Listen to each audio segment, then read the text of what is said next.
Unilever has the belief that companies with purpose last, that brands with purpose grow, and that people with purpose thrive.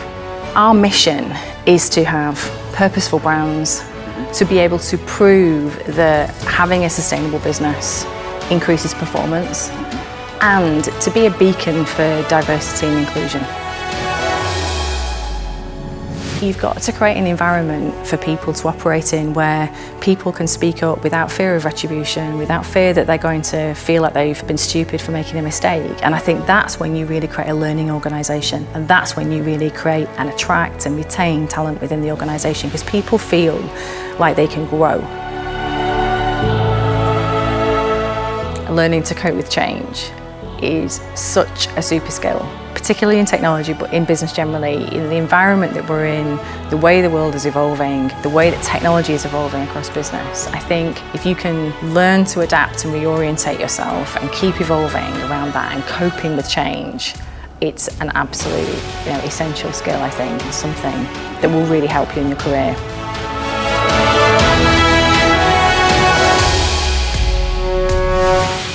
This is CIONET TV. My name is Hendrik Deckers. I'm here today with Sam Kini, who is the Global Chief Information Officer at Unilever. A very warm welcome, Sam. Nice to meet you, Hendrik. Sam, you have a BA in Administrative Management from Lincoln. You spent 20 years in different IT executive roles, just mentioning a few, Telenet in Belgium, Virgin Media, Liberty Global, and you joined Unilever in 2021, first as Global VP Applications, and then in 2022, you were appointed Global CIO. So Sam, tell us a little bit more about yourself. Who are you really, and why did you go into IT? So my first move into IT was, in some respects, a little bit accidental, I'll be honest. I came out of university, was thinking about what I wanted to do, and I became a business analyst at British Gas, an energy company. The role allowed me to get involved with numerous exciting projects, sitting very much between the business and between IT. And of course, in some respects, that's very much the role I still like to play today. I absolutely loved it, and it really gave me the passion for technology. After a couple of years, I moved into the telecom sector, which was a fantastic learning ground. I can imagine it was the Wild West back then. Absolutely. But it was at the time when, broadband internet, digital TV, mobile phones became the part of our life that they are today. And it was such an acceleration of technology, both in the underpinning technology and in terms of the products that we were launching for our customers. And I managed to, I guess during that period, I led transformation programs, I was part of transformation programs, I got up in the middle of the night, I dealt with big outages, everything.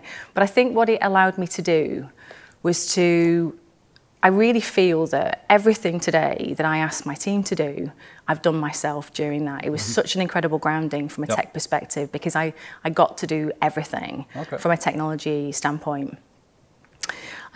I got asked to go and then become the CIO of CIONET, which of course is when I first met you, Hendrik, which was a brilliant opportunity, fantastic leadership team, and really interesting opportunity to be able to lead a different culture and to lead in a different country.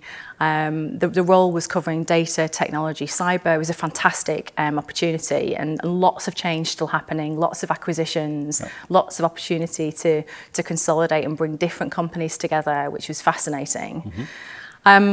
Towards the end of my time there, I'd been there for 4 years almost, as you know. The travel was getting a lot for the family, and so I made a very conscious decision to come back to the UK. My family and my husband's family are all based in the north of the UK. My work has always been very much in the south, and we decided to have a bit of a think about how we could rebalance that. So when the Unilever role came along, it felt like an amazing opportunity. My team here, of course, is spread around the world. I have a big base of people in the northwest of the country as well as in London, and so here I am. Okay, super. Tell us a little bit more about Unilever. I mean, it's a very well-known brand, but what does it really stand for? How big is the company and so on? Give us the big picture.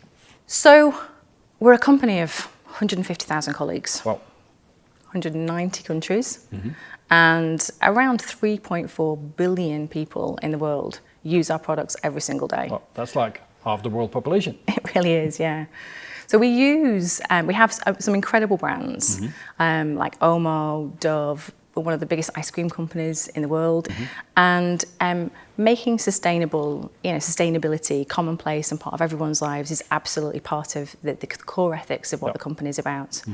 We invest in innovation, whether it be part of R&D, part of our products, part of our technology. We invest in people. But we also invest absolutely in sustainability. And so we have projects like Lifebuoy has done various different projects whereby their products are absolutely targeted towards reducing disease.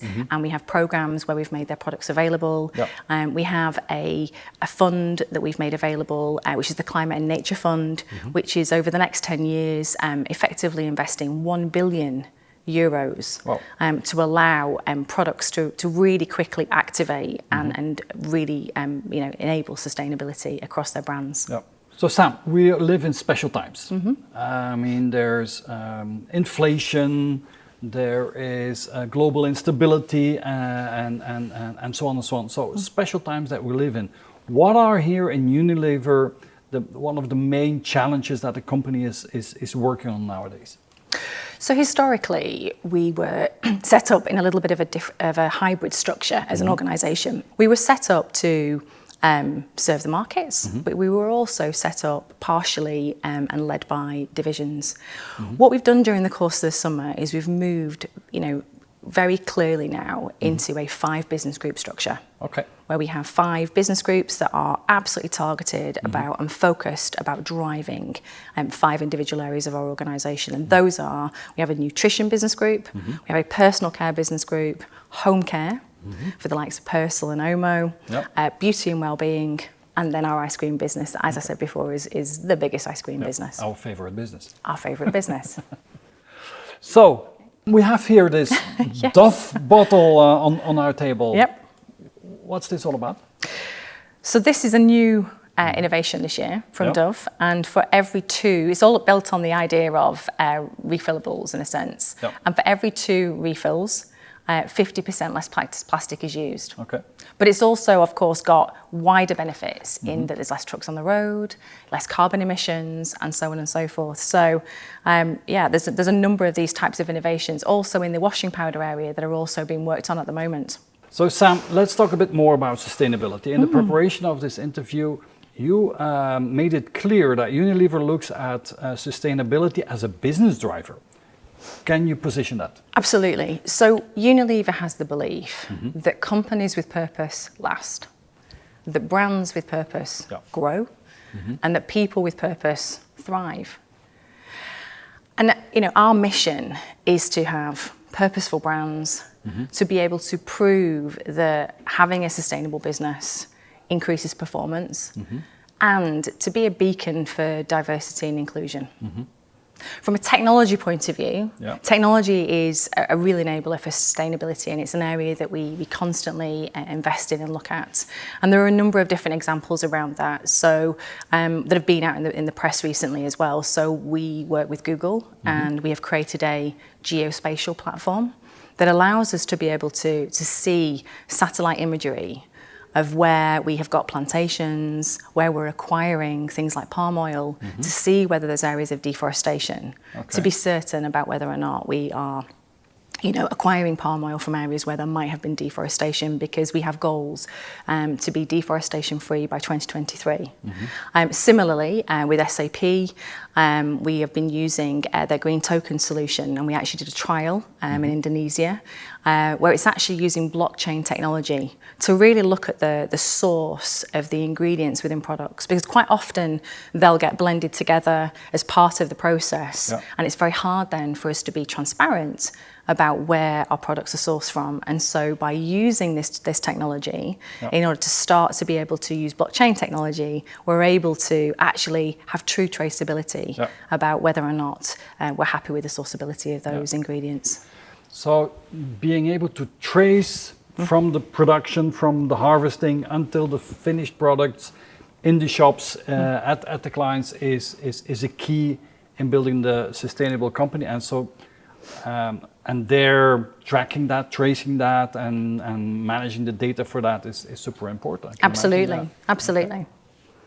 Okay. What are other ways, other kinds of impact that you can have with your IT on making Unilever more sustainable? I think it can touch everything. I mean, we have a whole range of compass commitments, as we call them, which are about what sustainability really means for this organisation, and they touch everything from paying people a living wage to having the right type of employee experience, creating accessible technology for people, from an inclusivity perspective. It could be our cloud technology and starting to look at how that can also be sourced in the right way. So we're constantly searching across a whole range of different things to see how we can, from a technology perspective, enable each of those compass commitments. Okay. Sam, when we met in Mechelen in Belgium and you were running the IT group, you were CIO at CIONET, was a company of a couple of thousand people. Now here at Unilever, 150,000 people. So the complexity must be multifold of a smaller company. So how do you manage that? Also, and from an IT point of view, how do you create simplicity in a large organization like this? Over time, as many companies do, we've ended up buying lots and lots of pockets of technology, but become just too complex. And there's a hidden burden of that complexity in my view. I think it's not just about actual cost, it's about the speed with which you can then deploy change gets really prohibited, because it can mean that in each of the markets that you go into, you haven't got a blueprint, you haven't got a repeatable way of being able to deploy tech, because each landing spot is a little bit different. And so what we're really trying to do now is to create this common framework and then work out where we need to make ourselves a bit less complicated. And so we've got a big business case that we are creating at the moment that is essentially taking the entire technology estate globally, across all the markets, across all of the different functional areas in the centre.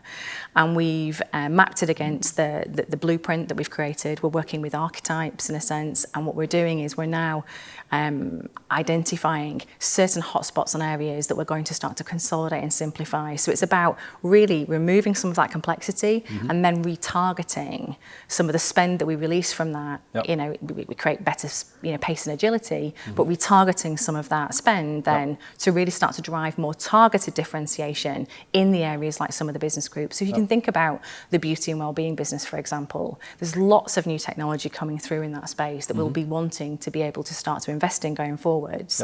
And so, it's about simplifying where we really don't need to, leveraging the scale, design once, deploy many times, and then really starting to target where we want to differentiate in a much clearer way. One of your directors, Manish Gupta, and we did a conference with him, and what stuck with all of us is that he talked about the BMI, the application BMI, the body mass index of how many applications that you have. So reducing the number of applications is really a target. Yeah, absolutely. And that's very much what I've just described is absolutely linked to that idea and that philosophy of the BMI. And I love that term. That's definitely the way we're describing it internally. Okay. Now, talking about applications, let's zoom in a bit on ERP and the global ERP strategy, if that's okay with you. Many organizations are simplifying the ERP because they have many different installations and they want to go to a smaller number of them or just one of them. They're moving their ERP into the cloud. They're forced by SAP to do that as well. So how do you look at that? What is your strategy around ERP, and are you taking that opportunity to simplify and to transform the way that you use ERP here? So there's a few different things we've got going on. So we've already done a lot of consolidation around our ERP estate over time. So we today, as it stands right now, we have 4 instances of SAP that run the entire world, and that's not a lot. For 190 countries, and we literally use SAP to do everything through our core part of our business, from make, buy, sell, transport, move. The whole thing is covered through the SAP estate. And so the starting point for today is pretty good. What we have had is different ways of potentially operating those, and still some nuances and differences. And so we're still trying to do further standardization and simplification around that. Yep. And we're now moving that into one way of working. Now, we have quite an aggressive cloud program across the company that we are well on with, Yep. and is probably one of the more advanced cloud programs that there are out there right now. Yep. And so we've already moved about 85% of our technology 85, wow. into the cloud. So we've sort of leapt over the hybrid stage, and we are moving straight into cloud. And by the end of this year, we'll be over 90%. So as it stands right now, we have moved half of the SAP estate into the cloud. We just did last weekend another big move. Yep. We have another move coming up in a few weeks. And then towards the end of Q3, we'll be doing the final stage of our SAP migration.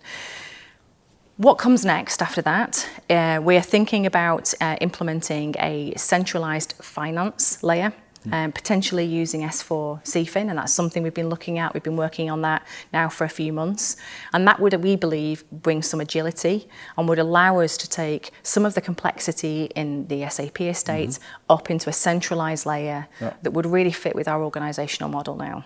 And then later down the road, we would then look to move the rest of the estate into S4. Okay. So SAP is there for finance, for supply chain, logistics, and so on and so on, but not for everything. I can imagine. You match the best of the different platforms that are out there. Yeah, absolutely. So over time, what we've done is we've taken an approach where we've shrunk the core a little bit. Yeah.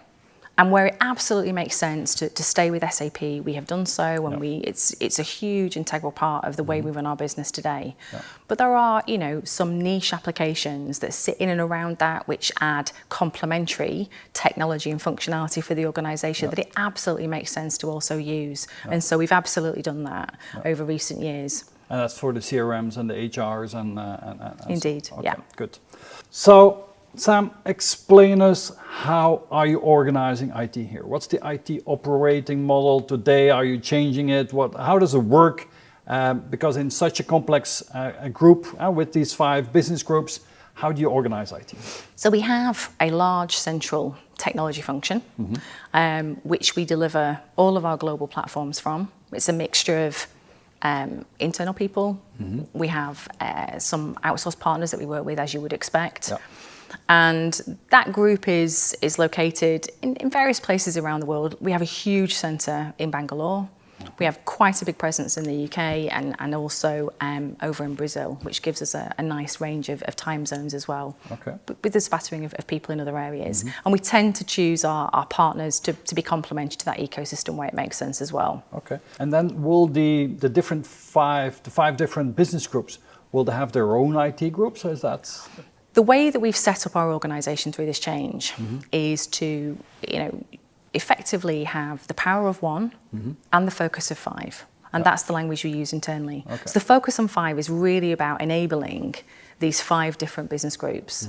The power of one is the larger Unilever business operations organisation, technology organisation that delivers then those services. And so, as I mentioned before, we're really trying to make very targeted choices about how do we make sure that we use the scale of the supply chain of Unilever? How do we make sure that we use the scale of the efficiencies, the processes, the technology that we've invested to be able to transport, our goods, make our goods, to deploy our technology and our experiences to our community of colleagues? That's the power of one. And then the focus on 5 is where we create, targeted technology solutions to be able to enable those business groups and their strategies. Where are you in your roadmap to, all the big companies are going, or they already are in Agile and working in DevOps and business DevOps and so on. Where are you in that journey? A mixture. In all honesty, because we are such a large company, we absolutely buy into the Agile mindset and empowerment and creating cross-functional teams. We have, just going back to your question previously, we have technology groups that sit in a lot of the market areas as well that have to then work very closely with the global technology team in order to be able to really maximise and leverage the proximity to our customers and to our stakeholders, and to manage those localised solutions that I mentioned before. But this whole setup means that it's quite complicated to move into a true agile structure at the moment. And through the organisational changes we've just made, we're absolutely introducing centres of excellence. So we're starting to bring in more of those ways of working, where we're creating proper, pockets of technology competence and moving more towards agile. In some areas, we're much further ahead, but we're not in a place yet where the whole organisation is set up that way. Okay. So you're working with a number of different strategic partners, and so that's your sourcing model. So, but how is the sourcing model changing over time? To be honest, there was too many of them initially. So when I joined last year, we had been embarking on a big partner consolidation program. Not in the software space, but in the SI space. We just had a lot of partners that had been introduced for lots of really good reasons over time, but it just made everything extremely complicated. So we embarked on a bit of a consolidation program to start to narrow that down to a couple of strategic vendors. We still have quite a number in the mix, but we have two, much more consistent partners that we tend to operate with now. What we've now got to do is to do, I think, a little bit of a shift over time, because some of the things that the partners are doing, I would probably rather have in-house, and vice versa. And I think, naturally, I think it happens in a lot of organisations, and it's happened in some of the other organisations that I've worked in. You end up with a bit of a weird sort of mix. And over time, sometimes you need to think about where your intellectual property is, the things you need to bring back, the things you need to leave with the partners, and how you get the best from those relationships. And so that, for me, is very much the next stage, how we start to go through that shift. And I think there's a real talent management part of that as well, both for both the partners and for the internal Unilever employees. Because I think what can happen is, over time, you can build up this partner ecosystem and suddenly realise that you don't actually have enough roles at certain grades to give people the career pathways that they want and they join the company for. And so that's something we're absolutely looking at, because we want to really make sure that we have the right talent and we have the right career pathways for people to really enjoy technology careers within the organisation. Yeah, we see that with quite a number of big organizations, taking back some control, not really insourcing, but I mean, insourcing a number of important roles so that there's a career path and that you have better control over the overall, and that, I mean, the time of the big outsourcing contracts is gone, I think. So there's new ways of working with these amazing companies. A bit more on technology, maybe, Sam. Because I mean, I can imagine you have all of the different technologies here, right? If although you're reducing your BMI application BMI, but if, I mean, we both love technology. So what is for you? What are the most exciting technologies of the moment? Where do you see that you can really innovate with new tech in a big playground of a company like Unilever? I think Unilever is fascinating because, for me, technology is about solving problems. It's about how do you use technology to enable the business, how do you use it to solve problems, how do you use it to unlock capability that we didn't have before. And I think because of the scale, because of how much remit there is across the organisation today, there are always lots of exciting things to go after. I think I'd answer the question through two perspectives, really. I mean, as a product organisation, a CPG, of course, the area around our consumer relationships, so our end customers, is always going to be an area, with digitisation, with data, with, increasing perspectives around our customers and really thinking about our customers' needs should be and absolutely is an area that we want to invest more and more in. Secondly, from a customer standpoint, we do business and we provide our products to every range of size of customer, and customer in our sense, of course, is the retailer or the shop. And so we partner with and work with retailers and customers that are, the Walmarts and the Tesco's of the world and the Carrefours, right the way down to the tiny little shops in Asia, in India, and we get our products to everywhere. Now, there's constantly things that we can do in that space to innovate, and that's a really big part for us. So really creating omni-connection for both the customer and for the consumer is a really big part of our strategy. We've already talked about cloud, and cloud continues to be a huge focus for us. So we now have an only cloud strategy at Unilever, which is quite bold for us, I think, and absolutely something that we believe in. We'll be 90% there by the end of this year. What we haven't done yet is modernized all of our applications to truly take advantage of the cloud capability. And so that's a big next part of this process for us, and a big next part of the journey.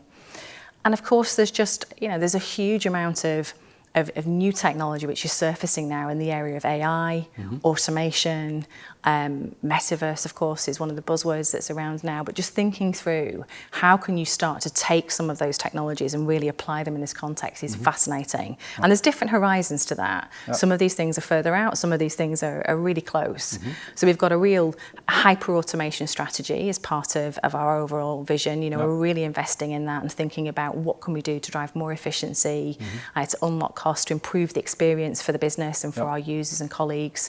But also, how can we look beyond that, and how can we use AI? There's a lot of thinking that we're doing around AI ethics, and how does AI work with the data and our data strategy as well. Okay. Metaverse, is that something that you're involved in as well with the IT team here?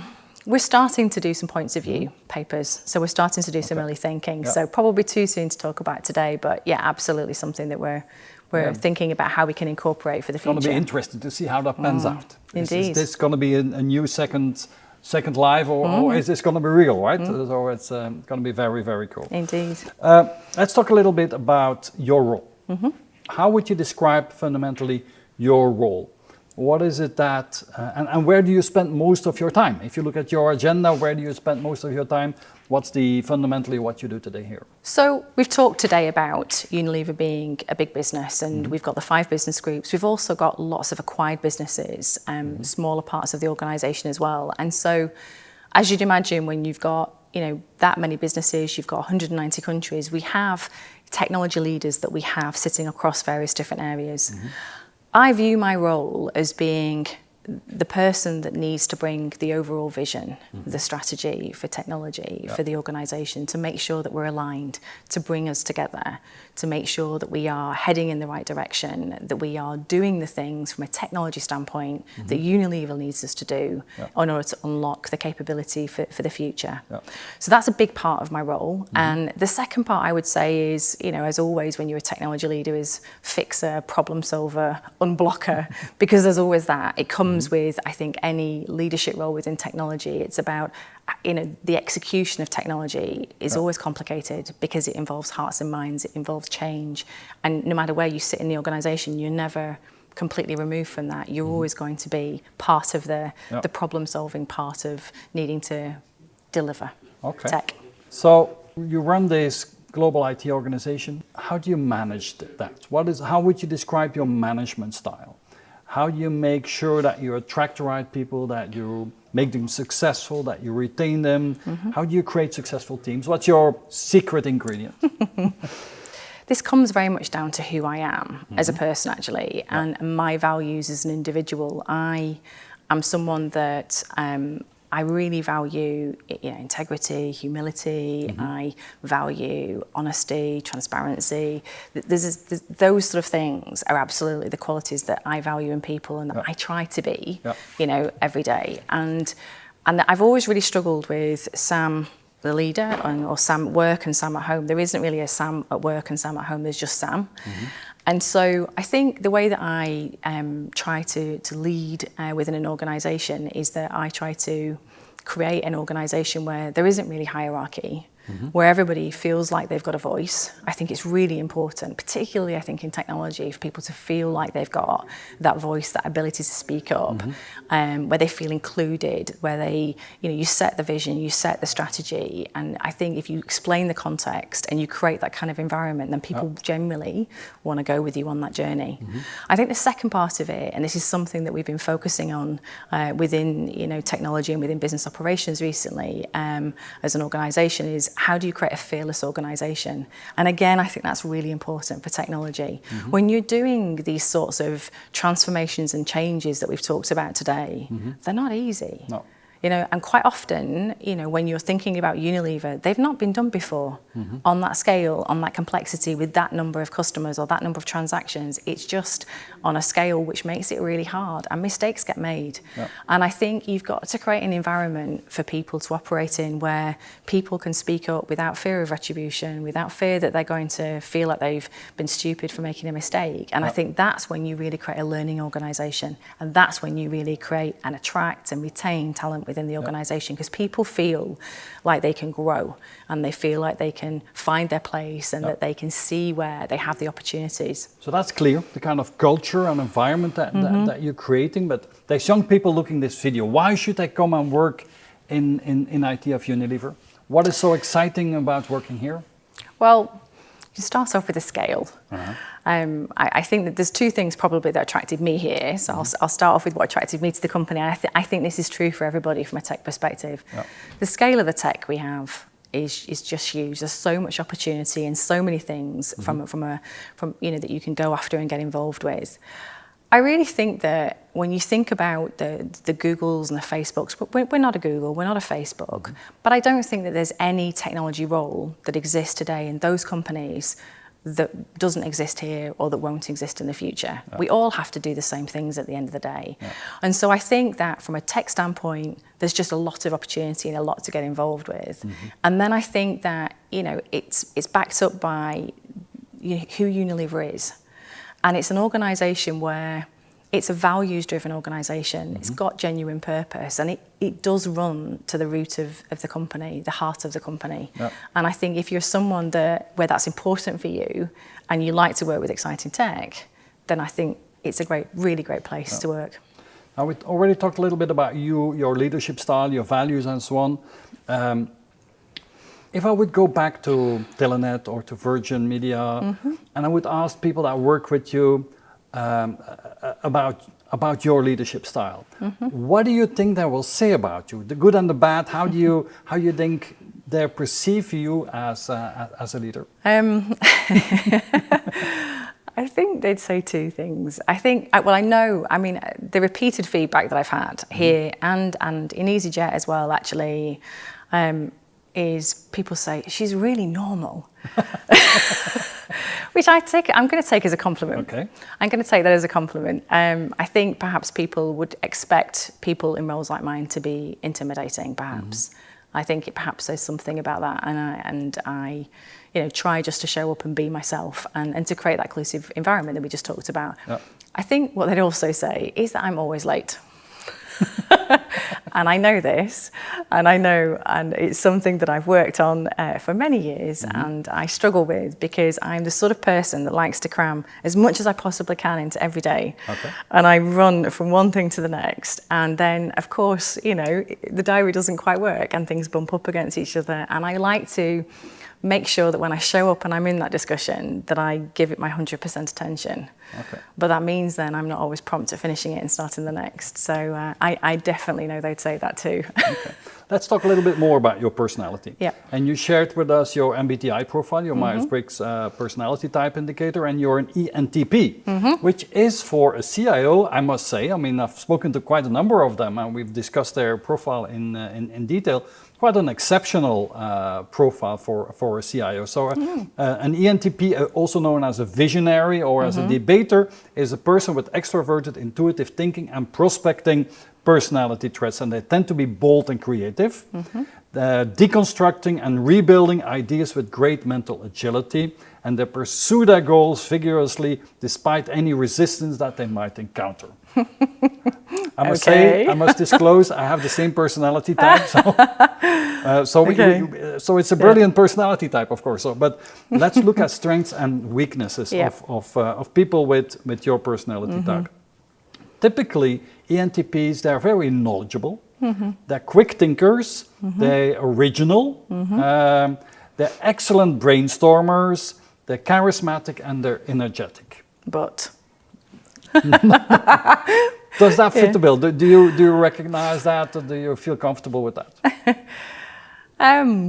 I guess so. Okay. I guess so. I know. I think definitely the strategic, big picture thinking side of it is definitely part of who I am for sure. And the high energy levels and running at things, yeah, for sure is definitely me. Okay. But then the flip side. But the flip side, yeah, the flip side is... Well, people with our personality type, the potential weaknesses or development areas is we can be very argumentative. We can be insensitive. I know that personally. We can be intolerant. We can find it sometimes difficult to focus and dislike practical matters.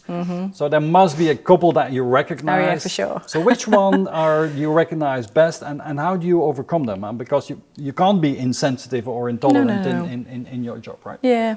No, the big ones there that I think the things, I've done a lot of, thinking about how I need to, improve over time and what you need to do. I think the big ones there that I would think about are when you have a tendency to love to build the big picture and the strategy, it's good, it's needed, it's absolutely part of what we need to do, but you can leave people behind. And I think one of the characteristics of an ENTP is you like to run fast, you like to move quickly, but you don't necessarily know whether you've brought everybody with you.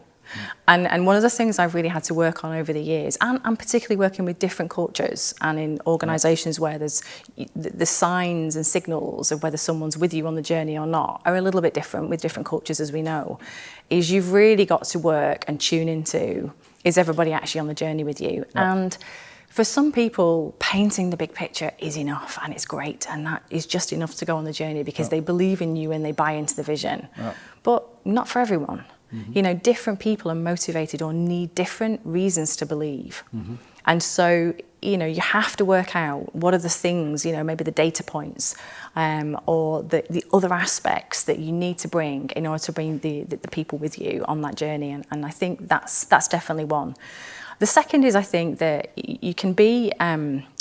I think ENTPs, and I can be, my husband is the same character personality as well, and we've talked about this, is you can be a bit relentless in your pursuit for goals. And I think that it's quite easy to have very brief celebrations of success and then move on to the next thing because you're quite driven and motivated to move on and do the next thing. And actually, again, it can be really demotivating for people that have worked exceptionally hard to be able to deliver some of these things. And I, again, through my career and through my roles, I've learned that, my need to celebrate that moment is smaller perhaps, but you've got to do that and you have to make sure you create that space to, celebrate the milestones and have that recognition with the teams. And that's something I definitely watch out for.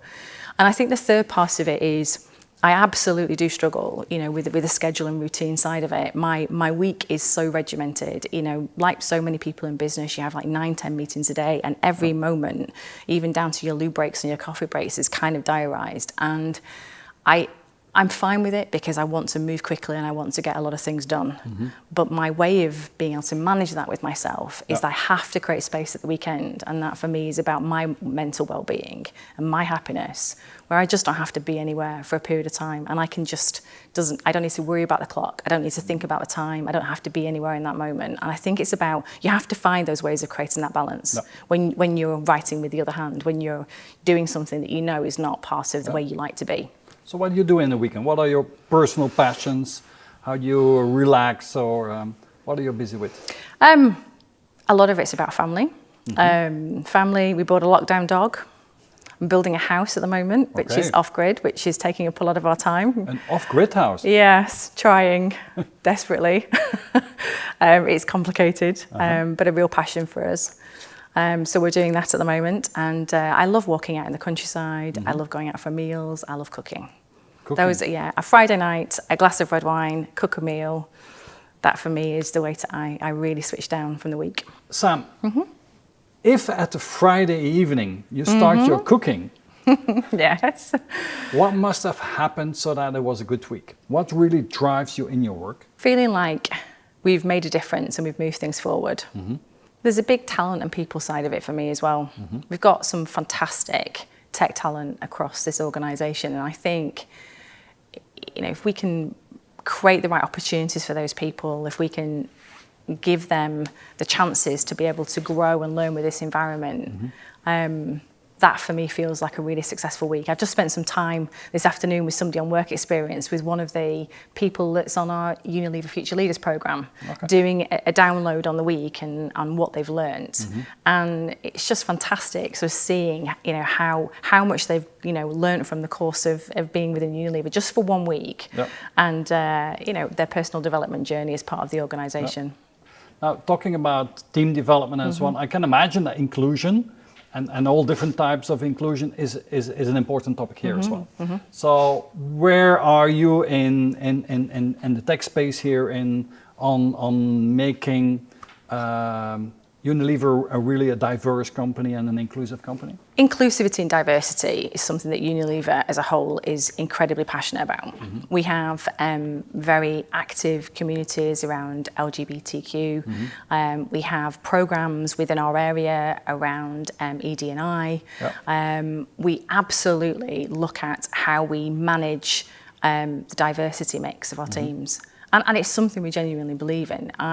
More diverse teams is more representative of our consumers who use our products, and brings in greater richness of ideas and thinking, which you need. But it's not easy, especially not in IT, right? So, so are you getting there, or is that an easy thing, or really a difficult thing? We need to do more in terms of creating more opportunities for female tech talent, and that's something that takes time. We're making really good progress actually, but that's something that I'm absolutely focused on. We've got a new number of roles open at the moment. I'm really hoping that we're going to be able to create some opportunities for people coming through the organisation. But it requires investment, but it's not something which you can suddenly fix overnight. You've got to create the investment, you've got to attract the right talent coming into the organisation, from the graduate schemes, from the apprentices, and grow them through the organisation, create the opportunities, create the career pathways, and that's when you then start to be able to create the opportunities to bring them into leadership roles over time as well. Could you go a little bit deeper on this? Yeah, I think one of the areas that we're really focused on, and we're really starting to set some targets for ourselves, is around how we can really truly be accessible, and that's an accessible workplace. It's making our technology more accessible for people to be able to use wherever they are in the world. And we are absolutely, building that into the overall technology strategy. So we have inclusivity and accessibility by design now as one of our absolute design principles about the way we start to think about how we introduce technology into the organisation. But it's not easy, and it's something we absolutely need the partnership and support from our technology partners. I would say that there are still a lot of disabilities today that are would find it very prohibitive to work in office environments and with some of the technology that exists today. And it's a journey which we need a lot of support on, but we're really focused on it. Sam, you made a great career. And you worked in top brands and top companies around the world, and you made a lot of success. But we all make our mistakes. We all have our failures. So I'm guessing you made a couple yourself as well. So would you be so kind to choose your most brilliant failure and tell us about that, and what did you learn from your most brilliant failure? Well, one thing that immediately comes to mind is it happened very early on in my career when I was working for a telecoms company. And it was still in the day when I was doing a bit of coding and developer work. And it was around the time that we were moving from analog TV to digital TV, and we obviously there was the set-top box technology that you'll be familiar with, and we would send some kind of hit, as we used to call it, but it was effectively like a transaction that would get sent out on the network to upgrade your services or remove some services, give you the sports channel and so on. And I managed to send basically a series of transactions down in error, I might add, that disconnected a whole raft of thousands of customers and basically created an outage. So not good at all. I learned very quickly from that the power of testing, the power of getting people to double check what you were doing, and also the power of hiring better developers than I am. So is that the only brilliant failure, Sam? So I think the other thing that I'd say is I'm a big one for believing that failures give you the opportunity to learn and to do something different. And in my last role before I joined Unilever, I unfortunately had to preside over a large cyber breach, which the organisation was affected by. And I think it's one of those things in life that, you know, you can, like many things, you can view in two ways. You can either, you know, see it as this, you know, horrendous experience, and, you know, let's be honest, these things are not pleasant, and it's a pretty tough prospect when you're dealing with those things on behalf of your organisation.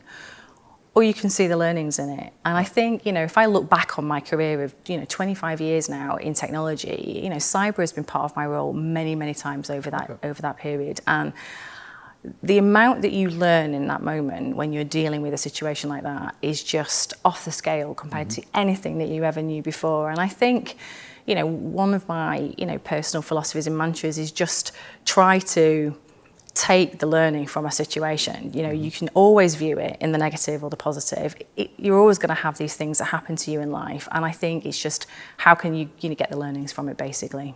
That's one of your personal mantras? Do you have other personal mantras? I really genuinely believe in carpe diem, seize the day. And I think if I was ever to have a tattoo, and I don't, it would be that. Or a bee from Manchester, that's the emblem of Manchester, a worker bee. But I think I really believe that you get one chance, one shot, and I absolutely, you know, want to go at life and live it in the fullest way that I possibly can. But I think the second thing that I'd say is just be kind to yourself. You know, a previous boss of mine once said to me that, you know, he goes home at the end of the evening and he'll pause and reflect and just think, what went well, what went bad, okay, and now reset and go again tomorrow. And I think it's so easy in life, you know, particularly in these types of roles, that you can carry and drag through the tough day that you've had the day before into the next. And I think it becomes a bit of a cycle. And I think you've just got to reset, get the learnings from the day before, go again. And I think that's the best way to approach things. I can imagine when you were 18, your big dream was not to become a top CIO. What was your dream back then? I can't remember when I was 18, but when I was about 6, I wanted to be an astronaut. An astronaut? Or an English teacher. so yeah, I ended up in a very different space. Okay. Good. So let's dive a little bit deeper, and because I think there's a relationship between top digital leaders and how they personally think, how they're wired, their values, and so on and so on. And a good way to is also how do you manage when bad things happen in your life? So is there? I want to ask you, what is the best thing that happened in your life, and what's the worst thing that has ever happened in your life? And let's start with the best thing. What's really the best thing that has ever happened to you? I think aside from family, getting my lockdown dog, and all of those things that are ultimately, you know, the most important things for me. Perhaps not the exact answer you're going to expect here. Earlier this year, we brought a Ukrainian family over from Ukraine in response to the war that's happening at the moment in Europe. And you know, it was one of those moments where my husband and I woke up one day and just looked at each other and said, you know, what should we do? And we decided to do something. It was obviously, it was a charitable decision. It was something that we felt we could do and we could support, but it's ended up being something which is so much more than that. And I genuinely feel really grateful for what's you know, not for what they've been through or for the situation, but for having this opportunity to be able to know them and support them. I am genuinely in awe of the family. And, you know, and going back to that point about positive mindset, I mean, my God, you know, they, as a family, when you think about what they've been through and what they're dealing with in terms of problems right now, and yet they are constantly looking for, how can we make this a positive situation? You know, how can we treat this situation where we've been displaced from the country we live in? You know, okay, our kids can learn English at school, we'll make this into something better. And it's so inspiring to see how people can have such resilience in that situation. And it's been very unexpected. Another thing I'm very interested in is we talked about fearless organizations and so on. What is it in your life that you fear most? Two things. The first is climate change.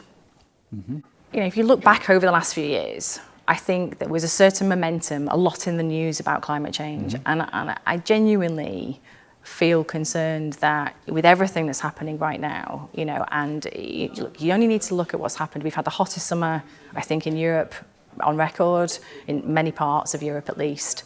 We've got floods this week in Pakistan that are off the scale of anything that they've seen in living memory probably. And it's there and it's real, and because of what's happening in the macro picture of the world right now, we're talking about turning coal-fired power stations back on, which is going to be, by any stretch, a real step backwards. And so I absolutely fear that. The second thing I fear, I think, is just I love tech. Tech, is absolutely something that I get up on a morning and inspires me. But there's a dark side of tech. There's another side, which is that, just as good tech is being used, technology is being used today around the world and is advancing things and improving people's lives, and we've talked about many of those examples today, you've also got tech being used, not for good things. And, where that goes in terms of social control, where that goes in terms of cyber threats, that I fear that too. And I think anybody, to be honest, that works in technology probably feels that way as well. So Sam, it was a pleasure coming over to London and visiting you here in the beautiful headquarters of Unilever. And I want to finish off with my last question for this interview, and that is, these videos are being watched not only by other digital leaders around the globe, but also by young, ambitious professionals that want to follow in your footsteps. So what's the advice that you would give to future digital leaders? I think perhaps just a few things. I would say learning to adapt, learning to cope with change is such a super skill today in business generally, particularly in technology, but in business generally, in the environment that we're in, the way the world is evolving, the way that technology is evolving across business. I think if you can learn to adapt and reorientate yourself and keep evolving around that and coping with change, it's an absolute, essential skill, I think, and something that will really help you in your career. The second thing I'd say is learning the power of inquiry. Questions are, open up everything. And I think as you're starting out in your career, it's quite easy to think, oh, that's a stupid question, I won't answer that, or everybody else in the room will know what this is, I don't want to ask that question. Just ask the question. And I think that you will always bring in a different perspective, a different view. I think if you walk away from a conversation and you can't remember what you've learned from that conversation and you just remember what you said, you were probably talking too much. You probably were not inquiring enough in that conversation. And I think the last thing I'd say is don't let any of your career choices be guided by fear. Fear is the limits that you set yourself, and becomes the limits that you set yourself in a sense. And I think try to make those brave decisions. You won't necessarily, and it's natural not to be able to see the pathway of everything that you're going to be able to do in your career, or to understand how you're going to be able to tackle something or achieve something or get the learning and knowledge that you need. But so often in life, just start, go on the journey. And so often things will then start to fall into place. Just make the step. Okay. And on that note, thank you so much for this brilliant interview. It was a pleasure. Thank you. Thank you, Sam. Really nice to see you.